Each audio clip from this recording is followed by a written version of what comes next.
চলুন, 7 দিনে শুধু নাম রাখলে হবে না, আকিকা দিয়ে দিতে হবে। ছেলে হলে 2টো বকরি দিয়ে দেন, মেয়ে হলে 1টা বকরি দিয়ে দেন। গরিব মানুষ দিতে পারছেন না টোটালি, ছেলে হয়েছে 1টা বকরি দিয়ে দেন, তাতে কোনো সমস্যা হবে না। কি বললাম বুঝলেন?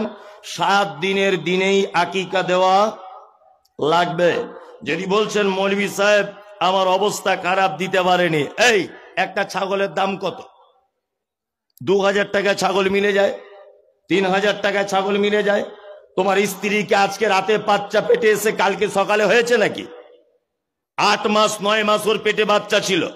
8-9 মাস তুমি প্রত্যেক দিন 20 টাকা করে যদি এক জায়গায় সাইড করে করে রাখতে, আকিকা দিতেও পারতেন কি পারতেন না? পারতেন। সারাদিন পান বিড়ি গুটকা খেয়ে যাচ্ছে 30-40 টাকার করে, আর 7 দিনের দিনে হুজুর মৌলভী সাহেবের কাছে এসে বলছে মৌলভী সাহেব পয়সা নেই, আকিকা দিতে পারছি না, পরে দিলে হবে। তোমার পাছার চামড়া তুলে দিতে হবে। বিয়াদব কোথাকারে। 8 মাস যাবত তুমি খৈনি বিড়ি খেয়ে খেয়ে 2-4 হাজার 5 হাজার টাকা নষ্ট করে দিলে। আর বাধ্যতামূলক একটি ইবাদত আকিকা, 7 দিনেই দিতে হবে। এটার বেলা বলছে মৌলভী সাহেব টাকা নাই, সব টাকা আছে,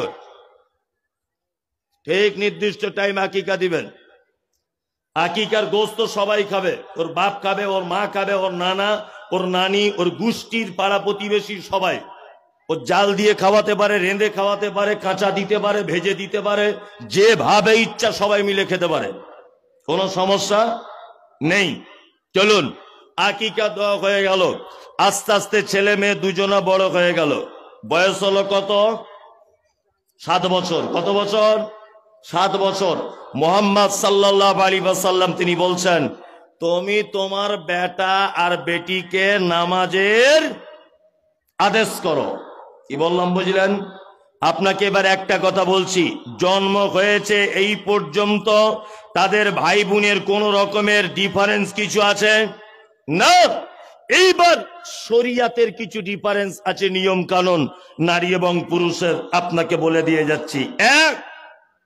7 বছর বয়স হলো, বাপ মসজিদে যাবে, আজান দিবে, মুয়াজ্জিন হাইয়া আলাস সালাহ, বাপ তার বেটাকে ধরে মসজিদে নিয়ে যাবে আস্তে আস্তে করে।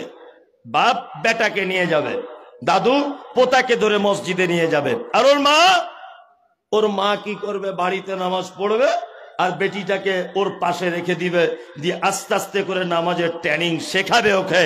কতদিন শেখাবে? 10 বছর বয়স পর্যন্ত।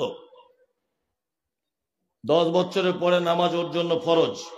বোঝার চেষ্টা করবেন, 10 বছরের পরে নারী পুরুষ দুজনারই নামাজ কি ফরজ।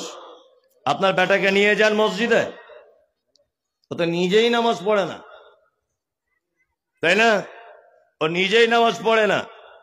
আবার আমাদের পাড়া গ্রামের মসজিদের ইমাম সাহেব ভাইরা বা মসজিদের কিছু মুসাল্লি বয়স্ক যারা বাচ্চা কাচ্চাদের মসজিদে নিয়ে গেলে খুব রাগে না?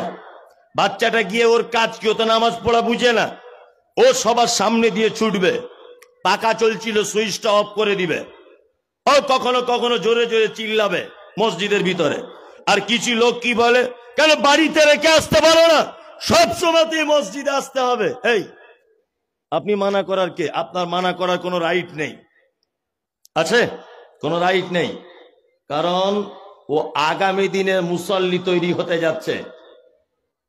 কি বললাম বুঝলেন? আগামী দিনের মুসল্লি তৈরি হতে যাচ্ছে, ওকে বাড়িতে রেখে আসা যাবে না। যখন নামাজ পড়তে মসজিদে আপনি যাবেন, আপনার বেটাকে হাতে করে কি নিয়ে আসবেন, বেটি তার মা শেখাবে। চলুন, আস্তে আস্তে আস্তে আস্তে আস্তে আস্তে করে বড় হচ্ছে, নামাজ ফরজ হয়ে গেছে।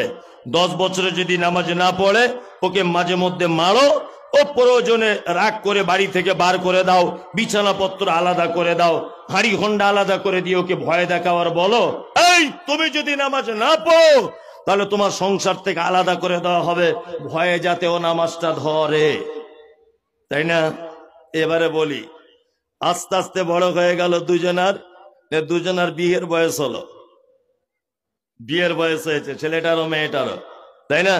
চলুন, বিয়ের সময়তে ছেলেটা দেখতে পাওয়া যায় শ্বশুর একটা সোনার আংটি দিয়েছে, পরে ঘুরছে, পুরুষ মানুষ।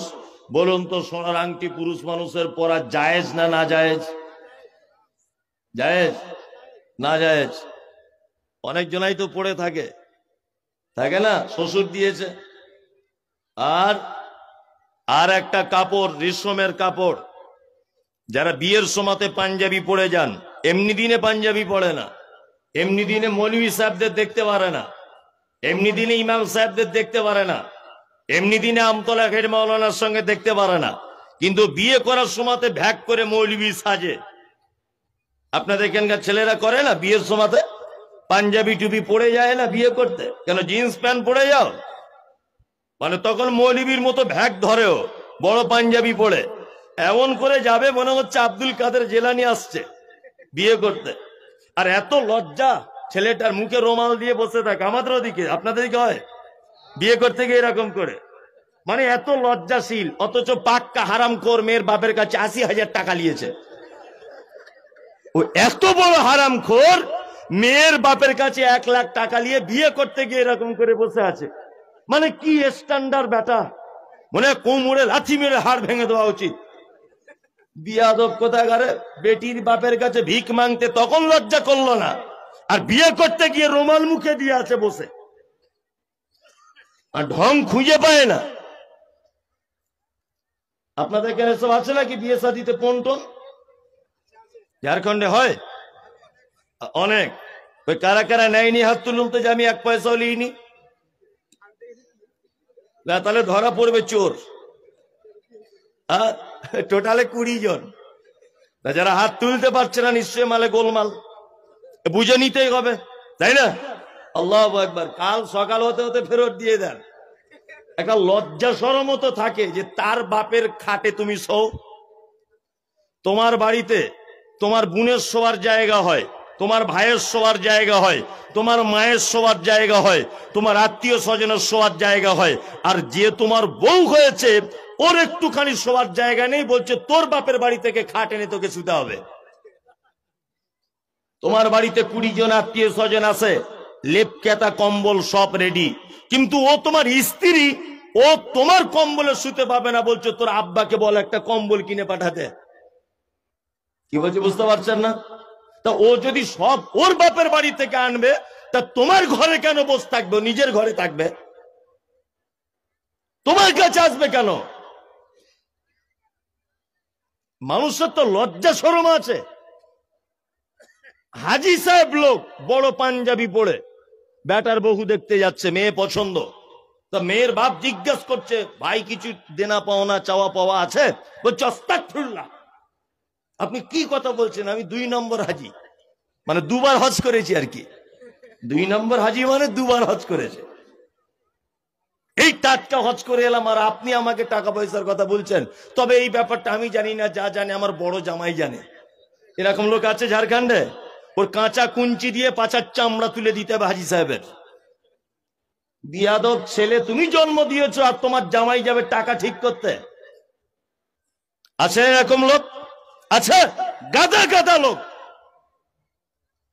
অনেক জনা হয়তো টাকা পয়সা চায় না, বিনা পণি বিয়েটা করে, কিন্তু শাশুড়ি মেয়েদের মন খুব জিলাপির মতো পেঁচালো মন। বারে বারে ছোট বৌমাকে বলছে, বৌমা দেখো বড় বৌমা খাট এনেছে, আলমারি এনেছে, শোকেস এনেছে, আর তোমাদের ঘরটা ফাঁকা ফাঁকা লাগছে। ফাঁকা ফাঁকা লাগছে, তোমার বেটাকে বলো। বৌমাকে কেন বলতে যাচ্ছ? তার মানে বলতে চাইছে যে তোমার বাপের বাড়ি থেকে আনলে ভালো হতো না? মাঝখানে একটা ছোট্ট করে শিক্ষামূলক উপদেশমূলক গল্প বলে দিই। যারা বিয়েতে টাকা পয়সা নিয়েছেন এরা কেমন লোক, শুধু এইটা আপনি শুনে যান, তারপরে বক্তব্য শোনেন আর না শোনেন। একটা লোকের আগামী বুধবার বেটির বিয়ে। তা লোকটা গরিব মানুষ, টাকা পয়সা এক জায়গায় জমা টমা করেছে, হালের গরু টরু বিক্রি করে, ভ্যান ট্যান যা ছিল বিক্রি করে, ওই অর্ধেক শতক জমি ছিল রাস্তার ধারে বিক্রি করে ৪-৫ লাখ টাকা এক জায়গায় করেছে। বেটির বিয়ে আগামী বুধবার। রাতের বেলা চোর এসেছে, দরজা আওয়াজ, চাচা বাড়ি আছো? হ্যাঁ। কারা বাপ তোরা? বয়স্ক লোক তো। বলছে দরজা খোলো। তা চাচা বুঝতে পারেনি, পরেশগার লোক দরজা খুলে দিয়েছে। বলছে শুনলাম তোমার বেটির বিয়ে বলে জমি জায়গা বিক্রি করে টাকা এক জায়গায় করেছো। তো বলছে হ্যাঁ বাপ, তোরা কি করে জানলি? বলছে সব জানি, টাকা বার কর। তো এমন মারা মারবো তোর 12:30 বাজিয়ে দেবো। চাচা তখন বলছে দেখ বাপ, তোরা টাকাটা লিস না, টাকা নিলে আমার বেটিটার বিয়ে দিতে পারবো না। চোর কোনোদিন ধর্মের কথা শুনে?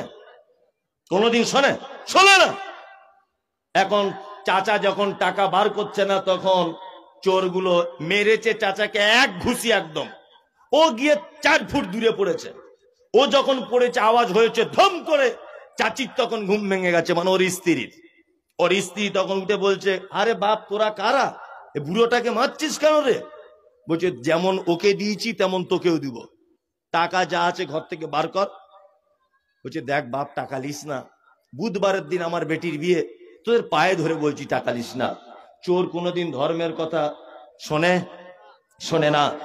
চাচি তখন ওর বাক্স থেকে 3 লাখ টাকা বার করে আর ঘুমন্ত বেটিটাকে তুলে চোরেদের হাতে দিয়ে বলছে যা বাপ, টাকাটাও নিয়ে যা, বেটিটাকেও নিয়ে যা। কারণ হচ্ছে এই টাকা নিয়ে যদি চলে যাস বেটিটার বিয়ে দেওয়া হবে না, এই টাকাটার উপরই নির্ভর করছে আমার মেয়ের বিয়ে। এক কাজ কর, টাকা যদি নিয়ে যাস বেটিটা অসহায় হয়ে যাবে, ওই জন্য ঘুমন্ত বেটিটাকেও তোদের হাতে তুলে দিলাম। ওই রাস্তায় কোথাও গিয়ে কেটে নদীর পাড়ে ফেলে দিবি, তবুও ভালো। চোরেরা তখন বলছে তোমার মতো বোকা আমরা নাকি? বেটি নিয়ে গেলে রাস্তাতে পুলিশ আছে ধরবে, টাকা দিয়ে দাও, গুনে নিয়ে চলে যায়। তাহলে চোরেদের একটা কোয়ালিটি, একটা বৈশিষ্ট্য, একটা গুণ, শুধু টাকা লিবে বেটি লিবে না। আর আমাদের বেটার বাপেদের এমন গুণ, টাকাও লিবে বেটিটাকেও লিবে। তাহলে বলুন তো চোর ভালো না এরা ভালো? চোরের তবু জাত আছে, চোরের তবু গুণ আছে, শুধু বেটিটা টাকা লিবে বেটি লিবে না, তাই না? আরে এ এত বড় হারামখোর, টাকাও লিবে আবার ওর বেটিটাকেও লিবে, তাই না? কথা বাস্তব না অবাস্তব? একদম খুব সাবধানে থাকুন। চলুন, বিয়ে করতে যাওয়ার সময় একটা পাঞ্জাবি পরে যায়, তার কাপড়টা রেশমের হয়। যদি 5,000 টাকার বেশি যদি সারওয়ানিটার দাম হয়, তাহলে ওটা রেশমের কাপড় দিয়ে তৈরি করা হয়। বিশ্ব নবীর হাদিস হলো এই, পুরুষ মানুষের জন্য রেশমের কাপড় ব্যবহার করা হারাম। 2 নম্বর, নারী যদি অলংকার হিসাবে পায়ের পাতা থেকে আর মাথার চুল পর্যন্ত, হাতে পায়ে সব জায়গায় যদি অলংকার ব্যবহার করে, জাকাত দেওয়ার পরে পরে তার জন্য সোনা চাঁদি মণিমুক্তা সব কিছু জায়েজ। কিন্তু পুরুষ মানুষ সোনার কোনো অলংকার ব্যবহার করতে পাবে না, ওটা তার জন্য হারাম। চলুন আর একটা বলে দিই, মেয়েরা বিয়ে করার সময়তে মেহেন্দি লাগায় কি লাগায় না? এটা মেয়েদের জন্য জায়েজ। ছেলেরা হাতে মেহেন্দি পরতে পাবে না। চুল যদি পেকে যায় তাহলে চুলে মেহেন্দি করতে পাবে, অসুবিধা কিছু নাই। এই জায়গায় ডিফারেন্স।